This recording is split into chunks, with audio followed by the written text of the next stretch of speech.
Pemirsa, tahukah Anda dengan penyiaran dalam bentuk digital saat ini? Masyarakat akan memperoleh manfaat soal resolusi gambar dan suara yang lebih stabil dengan kualitas yang lebih baik. Sehingga secara praktis digitalisasi dianggap sebagai solusi untuk mengatasi keterbatasan dan inefisiensi di penyiaran analog. Efisiensi dan optimalisasi yang paling nyata dalam penyiaran diantaranya adalah kanal siaran dengan jumlah yang lebih banyak dan infrastruktur penyiaran, seperti menara pemancar, antena, dan saluran transmisi yang masing-masing cukup menggunakan satu alat untuk banyak siaran. Pertanyaannya adalah, bagaimana lembaga penyiaran pasca analog switch off? Ikuti wawancara kami bersama Bapak Toto Sugiarto, SHMSI, selaku dosen di bidang penyiaran. Pertanyaan pertama, menurut Bapak dalam konteks migrasi ke televisi digital, apakah benar penggunaan infrastruktur kita akan lebih efisien? Ya, menurut saya pribadi, karena di dalam migrasi TV analog ke TV digital, tentunya ini kan membutuhkan perangkat yang disebut dengan namanya multiplexing, atau MUX. Nah, perangkat ini akan juga membuat bagaimana TV-TV atau siaran-siaran yang sekarang ini menjadi lebih efisien, karena tadinya satu menara itu hanya untuk satu siaran, tapi dengan adanya multiplexing ini ada infrastruktur sharing atau berbagi infrastruktur yang dimana bisa menampilkan hingga 12 siaran dalam satu menara sekaligus. Dan ini tentunya menurut saya pribadi akan membuat efisien bagaimana infrastruktur yang dibangun ini tidak lagi membutuhkan tower atau menara yang banyak, kira-kira gitu, seperti itu. ASO menjadi rekomendasi dari International Telecommunication Union sejak 2006. Bagaimana Bapak melihat pelaksanaannya saat ini, Pak?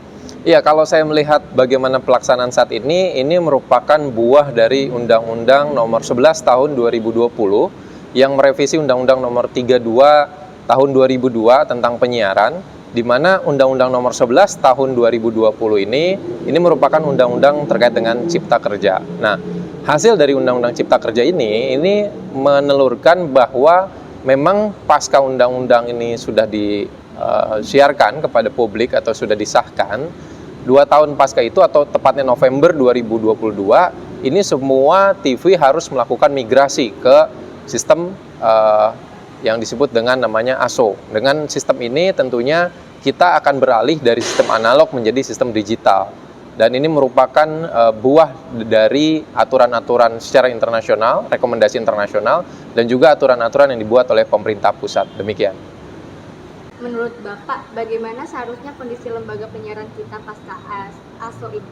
Baik, kalau menurut saya pribadi seharusnya lembaga penyiaran ini harus juga bisa membantu melaksanakan sosialisasi ini karena memang buah dari aturan, dan saya berharap juga bahwa kita tidak perlu harus menunggu bantuan-bantuan dari pemerintah untuk menyediakan STB-nya atau set-top box-nya, karena saya sendiri sudah pernah ikut serta melakukan bersama salah satu lembaga penyiaran televisi, itu kita melakukan pembagian STB di beberapa daerah di wilayah Kota Bogor, dan saya rasa masyarakat ini cukup kebingungan dengan migrasi ini. Nah, yang harus dilakukan adalah lembaga penyiaran harus terus konsisten menyiarkan dan melakukan edukasi kepada masyarakat, terutama di wilayah-wilayah yang jauh di dalam, sehingga mereka cukup memahami bahwa ini adalah migrasi, bukan memaksa masyarakat untuk membeli satu paket program televisi tertentu, tapi ini adalah program migrasi dari TV analog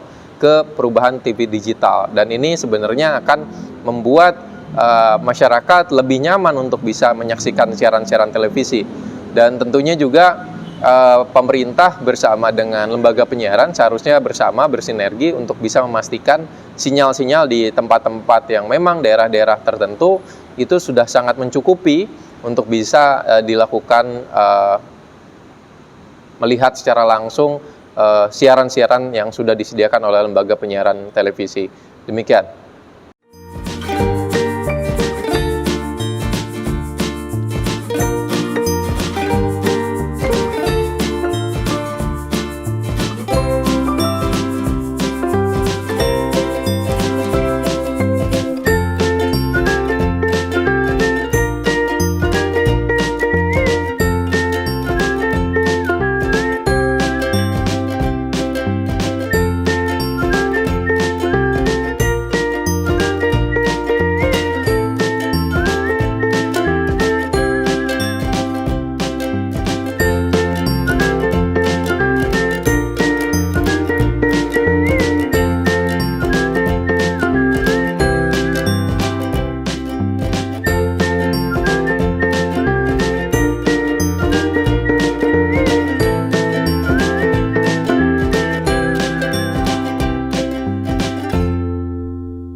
Program AESO saat ini berjalan mulus karena membuka peluang bisnis baru, baik dari sisi penyelenggara lembaga penyiaran maupun industri konten kreatif.